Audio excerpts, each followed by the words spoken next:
जय हिंद स्टूडेंट्स। ये video tense पर बेस्ड मेरे वीडियोस का पार्ट 5 है। अगर आपने पार्ट 1, 2, 3 और 4 नहीं देखे तो आई एम सॉरी, ये वीडियो आपको हेल्प नहीं कर पाएगा।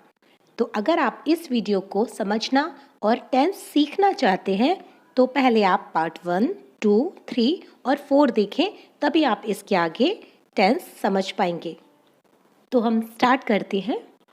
सबसे पहले स्क्रीन पर आपको क्या दिख रहा है? 1।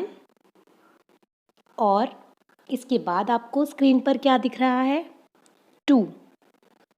अब आप सोचेंगे कि यहाँ पर इनका क्या काम है, टेंस में इनका क्या रोल है। तो ये मैंने आपको समझाने के लिए यूज़ किए हैं। हमारी जो इंग्लिश है इसमें 2 टाइप की हेल्पिंग वर्ब्स हैं। एक वो जो एक वर्ड से बनी होती हैं और दूसरी वो जो 2 वर्ड से मिलकर बनी होती हैं। हालांकि 3 वर्ड्स वाली भी 2 हेल्पिंग वर्ब्स हैं। फिलहाल हम 1 वर्ड वाली और 2 वर्ड्स वाली हेल्पिंग वर्ब्स के बारे में ही बात करेंगे। आपको स्क्रीन पर दिख रही हैं 1 वर्ड वाली जो हेल्पिंग वर्ब्स है वो है do, does, did, is, am, are, was, were, has, have, had, will, shall और कुछ मॉडल ऑक्सिलरी वर्ब्स भी हैं। ये हम इस बारे में डिटेल में बाद में बात करेंगे, जो मैंने नीचे बहुत छोटे फॉन्ट्स में लिखी हैं। कैन, कुड, माइट, शुड और मे। तो ये 1 वर्ड वाली जितनी भी हेल्पिंग वर्ब्स हैं, इनको यूज़ करते वक्त आपको परेशानी नहीं होती है, क्योंकि आप इनको यूज़ कैसे भी कर सकते हैं। आपको जहाँ डिड लगाना है वहाँ आप डिड लगाइए, जहाँ हैड लगाना है आप हैड लगाइए, किसी भी सेंटेंस में आप इनको लगा सकते हैं। लेकिन जो हमारी 2 वर्ड्स वाली हेल्पिंग वर्ब्स हैं वहाँ आपको खास ध्यान देने की ज़रूरत होती है, क्योंकि इनको यूज़ करते वक्त कुछ रूल्स को ध्यान में रखना पड़ता है। और ये जो रूल है ये आपके एक्टिव एंड पैसिव वॉइस जब आप सीखेंगे उधर भी अगर आपको इसमें प्रॉब्लम है तो आप वहाँ भी गलती करेंगे, तो ये आगे भी काम आएगा, इसलिए इस पर खास ध्यान देने की ज़रूरत है। सामने स्क्रीन पर आपको 2 वर्ड्स वाली कई सारी हेल्पिंग वर्ब्स लिखी दिख रही हैं, जैसे has been, have been, had been, will be, shall have, shall have. ये सब 2-2 वर्ड से मिलकर बनी है। तो याद रखें, अफर्मेटिव सेंटेंसेस में जब आप इन्हें यूज़ करेंगे तो इन दोनों वर्ड्स को साथ में लिख दें। स्क्रीन पर ये दोनों आपको साथ में दिखाई दे रहे हैं, लेकिन सिर्फ अफर्मेटिव सेंटेंस में, यानी हैज़ बीन। आप साथ में हैज़ बीन लिख सकते हैं, जैसे ये दोनों साथ में हैं। लेकिन आपको ध्यान रखना है कि ऐसा सिर्फ आप अफर्मेटिव सेंटेंसेस में ही कर सकते हैं। आप जानते हैं अफर्मेटिव सेंटेंसेस कौन से सेंटेंसेस हैं? ऐसे सेंटेंसेस जो ना तो नहीं वाले हों और ना ही उनमें कोई क्वेश्चन हो। तो इन सेंटेंसेस में आप इन 2 वर्ड से मिलकर बनी हेल्पिंग वर्ब्स को साथ में लिख दीजिए, कोई प्रॉब्लम नहीं है। इस बात को और ज़्यादा क्लियर करने के लिए चलिए हम कुछ एग्जाम्पल्स को लेकर उनको प्रैक्टिस कर लेते हैं, ताकि ये चीज़ें आपको और भी ज़्यादा क्लियर हो जाएं। एग्जाम्पल जो मैंने लिया है वह सुबह से पढ़ाई कर रहा होगा। आप देखें THF लगाएं इसमें। होगा गा से ख़त्म मतलब फ्यूचर, और रहा आया है मतलब कॉन्टिन्यूस, लेकिन सुबह से मतलब इतने समय से टाइम भी आया है, तो खाली कॉन्टिन्यूस नहीं है, ये परफेक्ट कॉन्टिन्यूस है। तो टेंस हो गया future perfect continuous. Helping verb आप इसकी जानते हैं, इसकी हेल्पिंग वर्ब होती है विल बी या शैल बी। तो हमने हेल्पिंग वर्ब लगा ली। फॉर्मूला आप देखें, अफर्मेटिव सेंटेंस है, ना तो इसमें नहीं आया है ना ही कोई क्वेश्चन आया है। फॉर्मूला हमने लगा लिया, subject, helping verb, main verb, object, since या फॉर और उसके बाद टाइम। तो हमने अकॉर्डिंगली सबको जब लगाया तो हमारा सेंटेंस बना he will be studying since morning. अभी आप देखें यहाँ मैंने विल बी को साथ में लिखा है, अलग नहीं किया है, क्योंकि सेंटेंस अफर्मेटिव था। लेकिन रुकिए, फिर आपको ध्यान देने की ज़रूरत है, क्योंकि ऐसा आप सिर्फ और सिर्फ अफर्मेटिव सेंटेंसेस में ही कर सकते हैं। अगर आपका सेंटेंस अफर्मेटिव नहीं है, मतलब अगर वो नेगेटिव है या इंटेरोगेटिव है, तो आपको बहुत ध्यान देने की ज़रूरत है। अब हम नेगेटिव सेंटेंसेस को देखते हैं कि नेगेटिव सेंटेंसेस में हमें क्या करना है। आप देख रहे हैं ये दोनों जो अफर्मेटिव में साथ में थे, इन दोनों ने सोशल डिस्टेंसिंग मेंटेन कर ली। ये दोनों अलग अलग हो गए और इनके बीच में क्या आ गया? डेंजर, यानी कि नॉट आ गया। ये स्लाइड मैंने ये विजुअल्स इसलिए यूज़ किए हैं ताकि ये आपको ध्यान में रहें और आप कभी भी हैज़ बीन नॉट ना लिखें बल्कि हैज़ नॉट बीन लिखें। आप याद रखें कि नेगेटिव सेंटेंसेस में दो वर्ड से मिलकर बनी हेल्पिंग वर्ब साथ में, दोनों वर्ड साथ में नहीं लिखे जाते, उन दोनों के बीच में हमें नॉट लगाना होता है। तो ये जो रूल है ये बहुत इंपॉर्टेंट रूल है और ये ना पता होने पर या इसमें डाउट होने पर बच्चे गलतियाँ करते हैं। तो आप देखें स्लाइड में आपको सामने हैज़ बीन नॉट गलत है, हैज़ नॉट बीन सही है। मतलब एक तरफ हैज़, दूसरी तरफ बीन और बीच में नॉट। इसी तरह विल बी नॉट गलत है, आप विल बी साथ में नहीं लिख सकते क्योंकि सेंटेंस नेगेटिव है।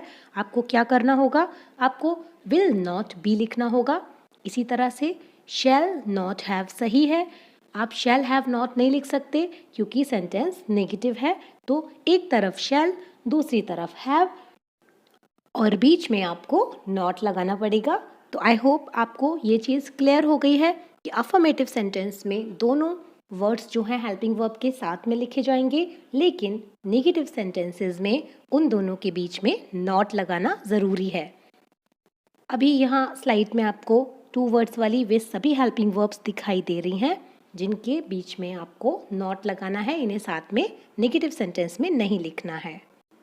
इस रूल को कुछ एग्जाम्पल्स की मदद से हम और ज़्यादा क्लियर करने की कोशिश करते हैं। जो एग्जाम्पल मैंने लिया है वह गीत नहीं गा रहा होगा, THF लिखा। गा से खत्म है मतलब फ्यूचर टेंस है और रहा आया है मतलब कॉन्टिन्यूस है, तो फ्यूचर कॉन्टिन्यूस टेंस है। हेल्पिंग वर्ब अगर आपने याद की है तो इसकी विल बी या शैल भी होती है। आई और वी के साथ शैल, अब यहाँ वह आया है तो विल बी लगेगी। फॉर्मूला आप देखिए, नहीं आया है सेंटेंस में मतलब नेगेटिव है, आपने नेगेटिव का फॉर्मूला लगाया, subject, helping verb, not, main verb, object, और इसी सीक्वेंस में, इसी क्रम में जब आप सेट करेंगे तो आपका सेंटेंस बनेगा he will not be singing a song. आप ध्यान दें यहाँ विल बी को मैंने साथ में नहीं लिखा है।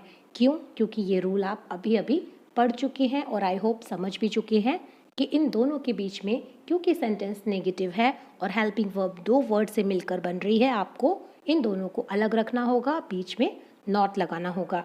तो ये सेंटेंस आपका बना है he will not be singing a song.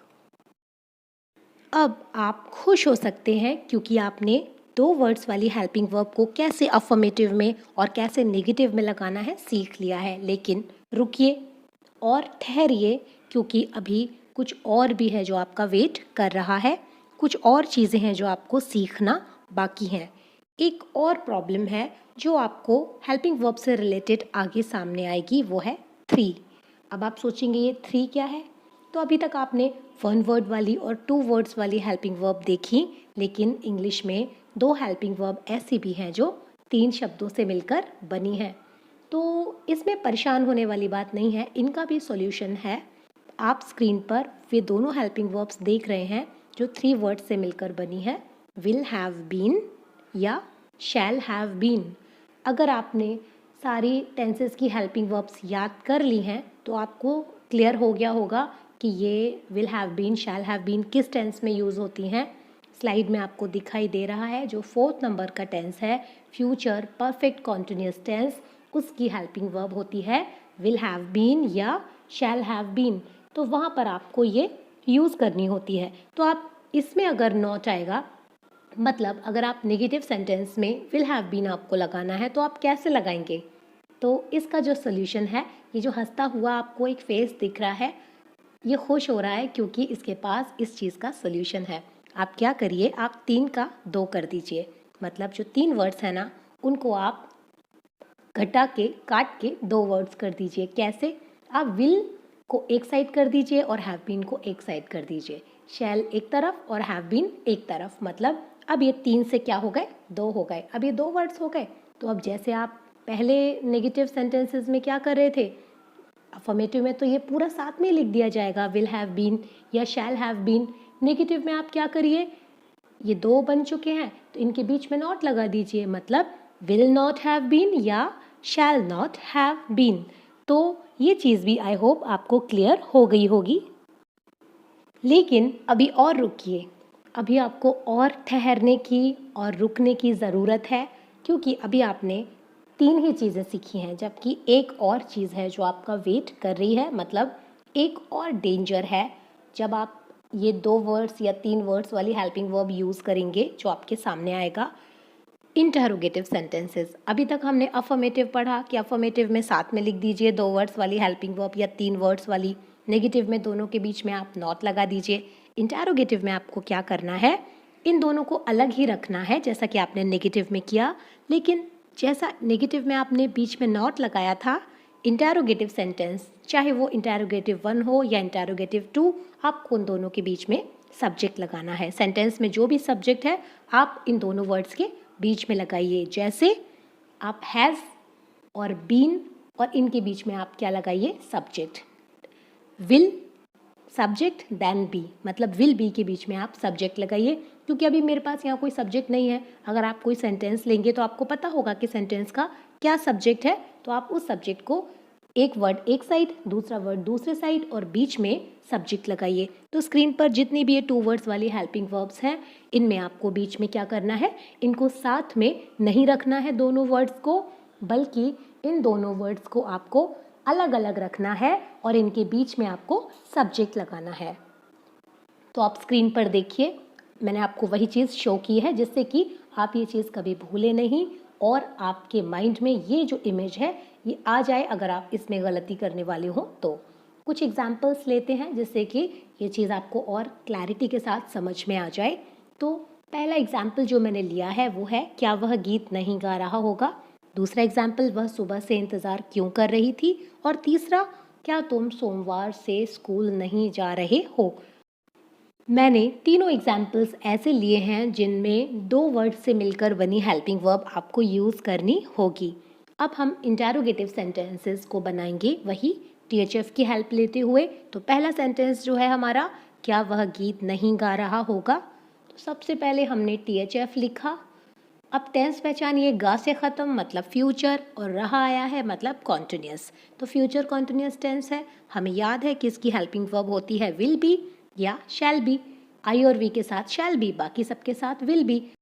अब हम इसका फॉर्मूला देखते हैं, मतलब कौन सा फॉर्मूला हमको इसमें लगाना है। तो इसके लिए हम सेंटेंस का टाइप देखेंगे कि ये किस टाइप का सेंटेंस है, क्योंकि ये सेंटेंस के लास्ट में इंटरोगेशन मार्क है, मतलब क्वेश्चन मार्क है। तो ये सेंटेंस इंटरोगेटिव है, लेकिन इंटरोगेटिव भी 2 टाइप के हैं, 1 या 2। तो ये 1 है, क्यों, क्योंकि ये सेंटेंस क्या से शुरू हुआ है। तो हमने यहाँ पर सबसे पहले इंटरोगेटिव 1 का फॉर्मूला लिखा और हेल्पिंग वर्ब क्योंकि शुरू में हमें लगानी है तो हमने विल बी लगाया, लेकिन क्योंकि 2 वर्ड से मिलकर बनी हेल्पिंग वर्ब है और सेंटेंस इंटरोगेटिव है तो उन दोनों के बीच में हमने सब्जेक्ट लगाया। और क्योंकि इसमें नहीं भी आया है तो सब्जेक्ट के बाद हमने नॉट लगा दिया।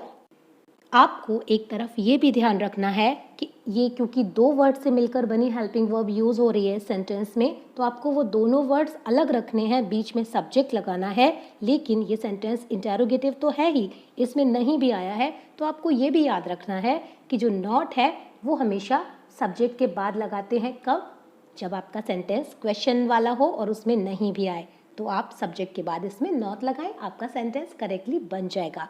अगला एग्जाम्पल जो हमने लिया है, वह सुबह से इंतज़ार क्यों कर रही थी यानी कि पास्ट, और रही मतलब कॉन्टिन्यूस, और सुबह से तो टाइम आ गया इतने समय से, तो टेंस हो गया हमारा पास्ट परफेक्ट कॉन्टिन्यूस। आपको पता है इसकी हेल्पिंग वर्ब होती है हैड बीन। और ये जो सेंटेंस है क्यों इसके बीच में आया है, मतलब ये इंटरोगेटिव 2 है, क्योंकि क्वेश्चन वर्ड बीच में आया है। तो हमने इंटरोगेटिव 2 का फॉर्मूला लिख लिया और जैसा जैसा फॉर्मूला ने कहा हमने वैसा वैसा उसी सीक्वेंस में हम लगाते गए। तो जो हमारा सेंटेंस बनकर आएगा वो ये होगा कि why had she been waiting since morning. अभी हमें जो ध्यान रखना होगा वो इस बात का रखना होगा कि हमें हैड बीन को साथ में नहीं लिखना है। स्क्रीन पर देखिए, why had she been waiting since morning. हमने हैड और बीन के बीच में शी यानी कि जो कि हमारी सब्जेक्ट थी, इस सेंटेंस में हमने शी को रखा है। और बस आप इस रूल को ध्यान में रखिए, आपका सेंटेंस करेक्टली ट्रांसलेट हो जाएगा। सपोज इस सेंटेंस में आपको नहीं भी लगाना होता तो आप नॉट कहाँ लगाते, एग्जैक्टली सब्जेक्ट के बाद यानी शी के बाद। तो सेंटेंस बनता why had she not been waiting since morning. तो अगर ये नेगेटिव भी हो जाता तो भी कोई प्रॉब्लम की बात नहीं थी, आप उस सेंटेंस को भी बना लेते क्योंकि आपको रूल पता है। अगला सेंटेंस जो हमारा है, क्या तुम सोमवार से स्कूल नहीं जा रहे हो? हाँ, यानी कि लास्ट में हाँ आ रहा है, मतलब ये प्रेजेंट है। इसमें रहे आ रहा है, मतलब ये कॉन्टिन्यूस है। और सोमवार से मतलब इतने समय से, टाइम भी दिया गया है, मतलब कॉन्टिन्यूस नहीं है, परफेक्ट कॉन्टिन्यूस है। तो प्रेजेंट परफेक्ट कॉन्टिन्यूस टेंस है। आपको पता है इसकी हेल्पिंग वर्ब होती है हैज़ बीन या हैव बीन। तो दोनों दो वर्ड वाली हैं। और फॉर्मूला, क्योंकि इसमें क्या से शुरू हुआ है ये सेंटेंस, तो ये इंटरोगेटिव 1 है। हमने इंटरोगेटिव 1 का फॉर्मूला लगाया और इसके बाद जो सेंटेंस जिस सीक्वेंस में हमें फॉर्मूला ने बोला हमने लगाया, तो वो बना have you not been going to school since Monday. अभी आप यहाँ पर देखें, नॉट भी था तो हमने नॉट कहाँ लगाया? सब्जेक्ट के बाद। और आपने इस सेंटेंस में भी दो रूल्स का एक साथ ध्यान रखा है। क्या? कि आपको, क्योंकि 2 वर्ड वाली हेल्पिंग वर्ब आप यूज़ कर रहे हो और सेंटेंस कैसा है? इंटरोगेटिव, तो आपको उन दोनों वर्ड्स को अलग अलग रखना पड़ेगा और बीच में सब्जेक्ट लगाना होगा। और साथ ही साथ आपने इस रूल का भी ध्यान रखा कि सेंटेंस नेगेटिव भी हो रहा है, मतलब इंटरोगेटिव तो है, प्रश्न वाला सेंटेंस है, लेकिन साथ में नहीं भी आ रहा है। तो जहाँ भी सब्जेक्ट लगा है उसके बाद आपको नॉट लगाना है। इस तरह से अगर आप देखें तो ये सेंटेंस आपको कठिन लग रहा होगा और मुझे लगता है शायद अगर आपको ये 2 रूल ना पता होते या इसमें आपको कहीं कोई डाउट या कन्फ्यूज़न होता तो शायद आपका सेंटेंस ये ना बनता जो कि अभी आप स्क्रीन पर देख रहे हैं। आई होप आपने ये दोनों रूल्स अच्छी तरह से समझ लिए हैं। दोनों क्यों, बल्कि 4 चीज़ें मैंने आपको इसमें नई बताई हैं कि किस तरह से अफर्मेटिव सेंटेंसेस में हम 2 वर्ड से मिलकर बनी हेल्पिंग वर्ब यूज़ करते हैं। नेगेटिव में क्या करते हैं? दोनों वर्ड्स के बीच में नॉट लगाते हैं। इंटरोगेटिव चाहे वो 1 हो या 2 हो, हम दोनों में क्या करते हैं? दोनों वर्ड्स के बीच में सब्जेक्ट लगाते हैं। और अगर नॉट भी आ जाए तो हम कुछ भी नहीं करते, जहाँ भी सब्जेक्ट लगाते हैं मतलब दोनों वर्ड्स के बीच में उस सब्जेक्ट के बाद हम नॉट लगा देते हैं। स्टूडेंट्स, टेंस पर बेस्ड अपने इन 5 वीडियोज़ में अभी तक मैंने आपको जो भी रूल्स बताए हैं, अगर वो रूल्स आपने अच्छी तरह से समझ लिए हैं और थोड़ा सा उन्हें अगर आप प्रैक्टिस कर लेंगे तो आई एम डैम श्योर कि आपका जो कॉन्फिडेंस है वो काफ़ी हद तक बूस्ट हो गया होगा और आप कई सारे सेंटेंसेस अब खुद भी प्रैक्टिस करने लगे होंगे। आप THF का यूज़ कीजिए और अलग अलग सेंटेंसेस बनाइए। कोई प्रॉब्लम हो तो आप मुझे कमेंट्स में पूछिए, मैं जवाब ज़रूर दूंगी। तो फिर भी अभी कई रूल्स, कई एक्सेप्शंस ऐसे हैं जो आपको बताना बाकी हैं, जिन्हें मैं अपने अगले वीडियो में कंटिन्यू करूंगी। Keep learning, keep growing. Good luck. जय हिंद।